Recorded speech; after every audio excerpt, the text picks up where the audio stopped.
Select your character.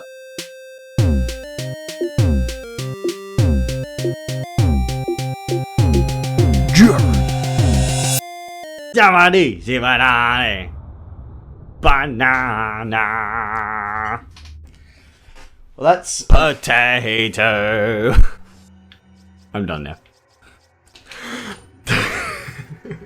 Welcome back. Technical difficulties again. I am having fun these last few weeks with my recording equipment. I believe in the last episode, which was 10-15 minutes ago, I stated that I had something to say, and I said it in the last episode and then realised my capture had failed. About 9 minutes into the capture. So we lost that footage, which seems to be happening a lot more lately. Your computer needs a clean. I cleaned my computer out recently. It's just... I think it's just starting to die because it's old. I need to upgrade it. Anyway. Well, you should have been at RTX, where they sold $2,500 computers. I did. For $899. I was there. Ding. I believe what I was going to say in the last episode was about... PlayStation? Hello. Did you see that? Thing? There was like a flail. Yeah. So PlayStation fans like to say that... It's for the players? Yeah, well, not so much that. Well, they definitely do like saying that. Yeah. I know one PlayStation fan. We give him shit for it all the time. It's for the players every time, because we use the PlayStation 4 in our house. Sorry to That's all right. distract you. The PlayStation 4 in our house is mainly used as a media device to play things from the computer streamed over using Plex. Which is still pretty cool. Yeah, very cool. Also used mainly for YouTube and Netflix, not as a games console. Except for now that Street Fighter V's come out and Housemate is playing Street Fighter 5. But yes, it's for the players.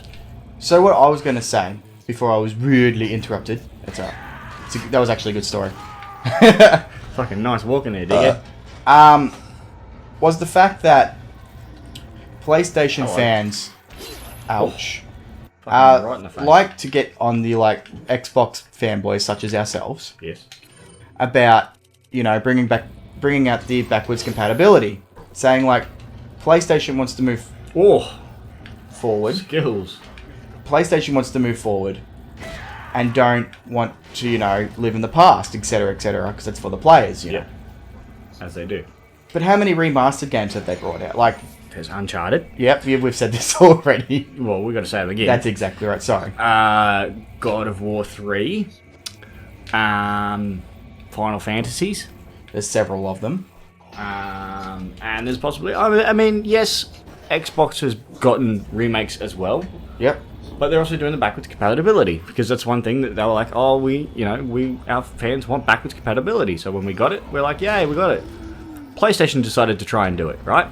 PlayStation's idea of backwards compatibility. We're going to give you PlayStation 2 games. You have to buy them again. And your discs don't mean anything. Xbox fans were like, hey, you get your games again. You can just put your disc in and then you got your 360 game. You just got to put it on your console. That's So what you gotta do. if I get a 360 game and insert it into my what was I trying to say? Xbox One. It will load up. It will install if it's a backwards compatibility game. It should install into the console. Yep. What are you doing? I'm looking for the second lever. I've lost it again. Oh, I'm an idiot. Never mind. Never mind. I figured it out. Yeah, it will download the game onto your console. Yep. I believe, and then you'll be able to play it from memory. That's how it works. As long as it's an Xbox backwards compatibility game. Yeah, But PlayStation want you to buy it again. for like $10-15, and it's only PlayStation 2. It's not PlayStation 3.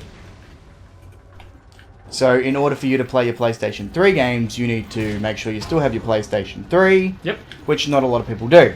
Because I might be wrong in remembering this, and I'm probably going to get blasted for it. But didn't the PlayStation 4 people say you'll be able to play PlayStation 3 games eventually on there? Well, they bought Geico, the streaming service, game streaming service, which everyone thought, okay, Sony's gonna do the game streaming for their fans. Never happened. No, they just bought it because they could. Yeah, And now they're trying to do the copyright on Let's Plays. I don't know if they're still going to... Are they still trying to do that? Well, last I heard they were. So it's like, I'm funny. again, it's one of those things, I think we've mentioned it before, it's just way too much power to have for one person. Yeah. Like, it's no one should ever have that amount of power. No way. Like, so... Hitler did, and look what happened. Does that mean, like, we wouldn't be able to do this stuff anymore? We're a small channel, we don't do a lot of, because this is technically Let's Playing. Yep. And in the tags, I put Let's Play. Well, I think for anyone already doing it, it would be fine. For new people to try and do it, you wouldn't be able to. No. Is from what I believe. Because, I mean, look at one of the largest Let's Play channels is called Let's Play. Yeah. And you can't really take that down. It's already got the following. Yeah. So what would you consider, because I was listening to something someone said during a vlog. That'll pick up if you do that. Oh, my hand. He looks so sad. And then he's like, oh no, my hand. Do you reckon Let's Players are like multiple people and then YouTubers are a singular person? Because we're Let's Players, but a YouTuber would be a person like if I did something by myself or you did something by yourself. It depends on what you're doing. So if you're doing Let's Plays on your own, yeah, it's still a Let's Player. So PewDiePie would be a Let's Player. Yeah. So he is the biggest Let's Player. Yeah. Just to drop a fucking massive name that we'll never get to the amount of. I still don't like him as a person. As a person, no. I like him as a person. I don't like his stuff. Yeah. As a person, he is a fantastic person from what I've heard. He's a nice person, he's humble, he just can't believe that he's got the big following that he has. Same as Markiplier. Markiplier has like, I think, 7 to 8 million people that are subscribed to him now. Jesus Christ. And he's still humble. Like, he still can't believe that he has that many people. The thing that shits me about YouTube now, like, if you make a new YouTube account, you're already subscribed to people like PewDiePie. That is true. But that's only because, you know, that's how he's got half of his subscribers. People that just make new channels to watch something because they have to have a channel to watch it, and they only use that channel once. I think what they need to do, and I don't know if it would affect us because it might, but they need to get inactive channels that haven't been logged on for, say, a year and just delete them. Yep. That way, you know, you open up more usernames. Mm-hmm. Like, someone might want the username blah, blah, blah. Jeff. Yeah. And that person hasn't been on for 10 years. Yes. Jeff has not logged into his account since 2006. Which is when YouTube pretty much started, wasn't it? Yep. That's how we got the username Jeff. Just Jeff. And someone wants it, and they want to be an active YouTuber, they'll be on every day like we are. Well, like I am at least. Or at least watching content every day. Yeah, well, that's still being active. Yeah. And they can't get that username, but that person hasn't been on for 10 years. I reckon that channel should be shut down. That should be just deleted, and they send an email saying your YouTube account hasn't been active for X amount of days. Okay, what about in the case that they upload stuff? What do you mean? Like, say they're a YouTuber that uploads stuff, right? You're still active. No, but like, say in the example, right? There's a YouTuber that's uploads stuff, they've died. Should their content be deleted? That's depending. It's depending on the person, like the parent or the person that, I guess, inherits the channel. Like, I would assume, because it's still their property, someone would inherit it. It's happened. People have died on YouTube and they've kept the channel up. There was actually, I was watching a top 5 video, and there was the girl that died, her sister took over. Yep. And keeps uploading the channel. Now, I would assume she has the permission to do that, obviously. Well, yeah, she took over. She'd have to. So, I guess it's sort of a grey area. I mean, if they want to get if like the parents or whoever the next of kin is, has to beautiful. That wants to take down a channel, then all for it. They take down a channel, they make it private, and then that's it. Videos. Yeah, it'll happen. It happens. Like, they'll still be able to get on and look at the videos because they'll be on private, and the person that has the channel will be able to still watch those things. But, you know, is that... Could you ever imagine that little Asian boy that does Chandelier if he ever died and they did that to his channel? Well... I would be very sad that we would lose. Ah, well, yes, we... So, I was just thinking about that just then, actually. You brought up that song. Have you heard of a genre of music called Nightcore? Yep. How it sort of sped up with that on it. There is a big, like a Nightcore channel that I found recently that's actually got like 1 million subscribers, so they're not a small channel that had the Chandelier song. So I listened to it. It's actually pretty fucking good, that, as a Nightcore. Yep. If you know exactly what I'm talking about, or... Oh, I haven't heard that version, but I have heard Nightcore, which also brings me to something that links both of those stories together. I listened to another band that's... I don't know how to pronounce the actual name of the band, but it's spelt P-V-R-I-S. I think you said it was pronounced Paris. Because that was the original name of the band. It was called Paris, and then they changed it when they changed record labels or whatever. Because their older stuff before they released their first album sounds very different.